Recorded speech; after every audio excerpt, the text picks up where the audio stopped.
जागतिक वसुंधरा दिनानिमित्त मुंबई महानगरपालिकेच्या उद्यान विभागातर्फे राबवण्यात येत असलेल्या वृक्ष संजीवनी अभियान 2.0 ला शहरात उत्स्फूर्त प्रतिसाद मिळत आहे।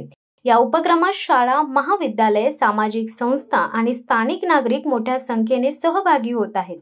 या उपक्रमाअंतर्गत पी उत्तर विभागातील मालाड पश्चिम येथील बिलाबॉंग हायस्कूलच्या विद्यार्थ्यांनीही सहभाग घेतलाय।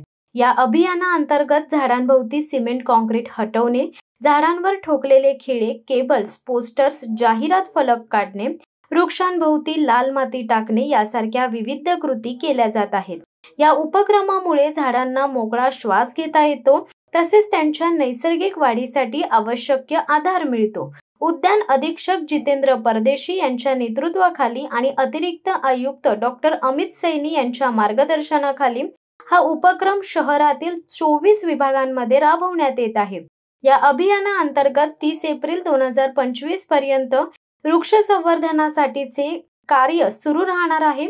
मालाड पश्चिम येथील जनकल्याण नगर भूमी पार्क LLM मध्ये आयोजित कार्यक्रमात स्थानिक नागरिकांसह शिक्षक, विद्यार्थी मोठ्या संख्येने सहभागी झाले होते।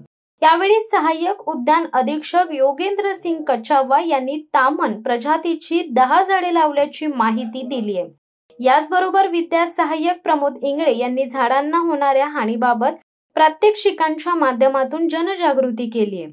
महानगरपालिकेच्या या उपक्रमामुळे पर्यावरण संवर्धनाबाबत नागरिकांमध्ये जागरूकता वाढत असून वृक्ष संरक्षणाच्या कामात सामूहिक सहभाग दिसून येत आहे। वृक्ष संजीवनी अभियान 2.0 ही मोहीम केवळ झाडांचेच रक्षण नव्हे तर भविष्यासाठी हरित वारसा निर्माण करण्याचे काम करत आहे। शिवसत्ता टाइम्ससाठी पूनम पाटगावे, मुंबई।